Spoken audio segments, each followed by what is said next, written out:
اللهم صل على سيدنا ومولانا محمد۔ اور میں آگے بڑھنے سے پہلے یہ بات بتاتا چلوں کہ شیعوں کے بعض لوگوں کے خیالات کا اثر اہل سنت والجماعت پر پڑ رہا ہے۔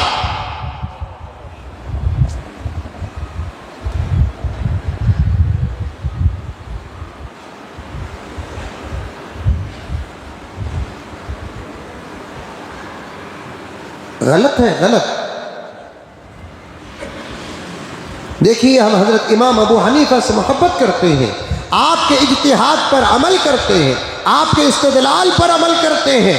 قرآن اور حدیث سے حضرت امام ابو حنیفہ رحمۃ اللہ علیہ نے جس اصولوں کو سامنے رکھ کر مسائل کو نکالا، ان اصولوں پر ہم کو پورا بھروسہ ہے، ہم عمل کرتے ہیں۔ ہماری پہچان ہی حنفی ہے، لیکن ہم امام شافعی رحمۃ اللہ علیہ سے بے ادبی نہیں کرتے، امام مالک سے بے ادبی نہیں کرتے، احمد بن حنبل کا پورا ادب کرتے ہیں۔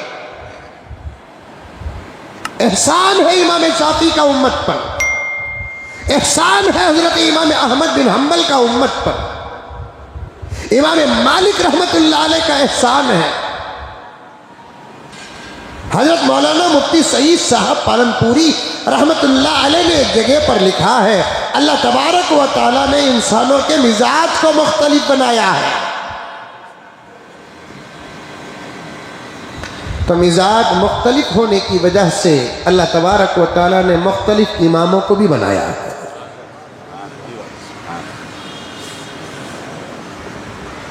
جس علاقے کا مزاج جیسا ہو، اس علاقے میں اس امام کا عمل ویسا۔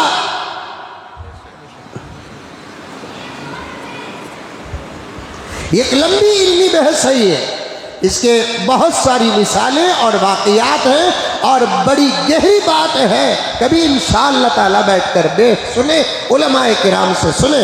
ہم امام ابو حنیفہ سے محبت کرتے ہیں، ان کے مسلک پر عمل کرتے ہیں، ان کے اجتہاد پر عمل کرتے ہیں، ان کے استدلال پر عمل کرتے ہیں۔ یہاں اور ایک بات بھی میرے ذہن میں آ رہی ہے، فتنوں کا دور ہے میرے پیارو، جب بات اگر کوئی ٹینشن کی آ جاتی ہے تو میں اس کی وضاحت کرتا چلوں۔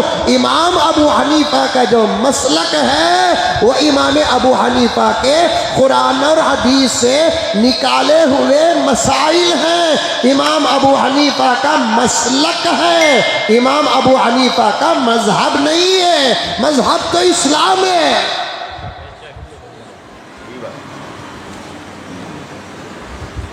کچھ لوگ امام ابو حنیفہ رحمت اللہ علیہ کو پیارے آقا کے ساتھ لا کر کھڑا کر دیتے، محمد کی بات مانتے ہو کہ ابو حنیفہ کی بات مانتے ہو؟ جوتا مارنا ایسے لوگوں کو۔ محمد کے غلاموں کے جوتوں کی دھول بھی نہیں۔ امام ابو حنیفہ ہمارے لیے بہت بڑے ہیں، ہمارے لیے اعلیٰ ہیں، ہمارے لیے افضل ہیں، ہمارے لیے امام ہیں، لیکن ادھر اوپر چلے جائے، امام ابو حنیفہ کون ہے؟ پیغمبر کے غلاموں کے غلام ہیں۔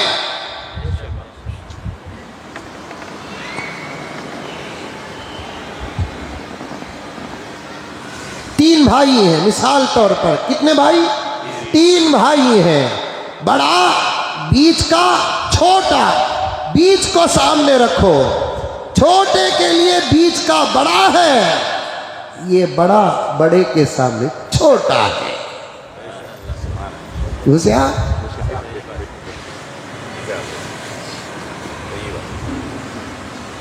تین بھائی ہیں، پہلے، دوسرے، تیسرے۔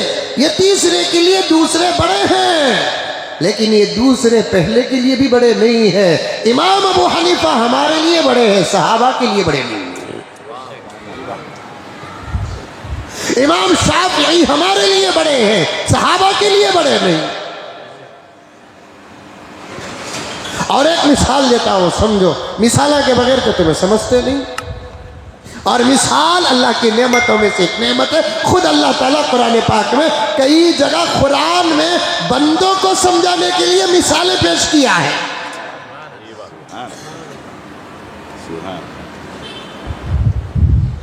مثال سے بات سمجھ میں آتی ہے.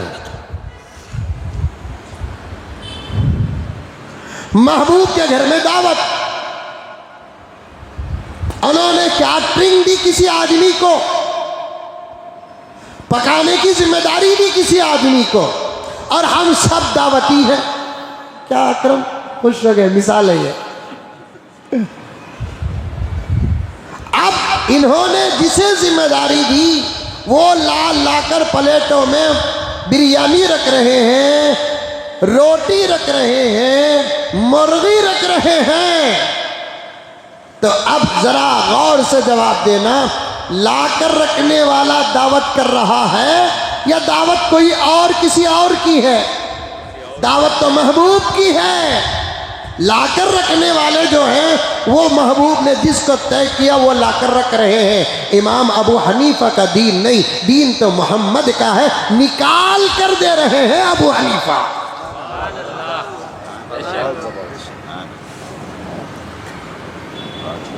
قرآن کے خزانے سے نکال کر دے رہے ہیں ابو حنیفہ, حدیث کے خزانے سے نکال کر دے رہے ہیں ابو حنیفہ. پیغمبر کی زندگی اور اعمال سے نکال کر دے رہے ہیں امام شافعی. دین نہ امام ابو حنیفہ کا ہے, دین نہ امام شافعی کا ہے, دین نہ امام مالک کا ہے, دین نہ امام احمد بن حنبل کا ہے. دین تو اللہ کا ہے, دین تو رسول اللہ کا ہے. بات قرآن کی ہے, بات حدیث کی ہے, نکال کر دے رہے ہیں. یہ بھی ہم پر اللہ کا احسان ہوا. ابو حنیفہ نہ ہوتے قرآن سے مسائل نکالنے کی ذمہ داری ہماری ہوتی. امام شافعی کو خدا پیدا نہ کرتے, قرآن و حدیث سے مسائل نکالنے کی ذمہ داری ہماری ہوتی. امام مالک اور امام احمد بن حنبل کو اللہ تعالیٰ پیدا نہ کرتے تو قرآن و حدیث سے ڈائریکٹ مسائل نکالنے کی ذمہ داری ہماری ہوتی. یہ اللہ کا کرم ہے, ان کو پیدا کیا اور ان کو دین کی طرف متوجہ کر دیا. ایسا دین کی محبت ان کے دل دماغ میں پیدا کر دیا. ان کو بیوی بچوں کی اتنی فکر نہیں تھی, بیوی بچوں کی اتنی فکر نہیں تھی جتنا قرآن و حدیث سے مسائل نکالنے کی فکر تھی.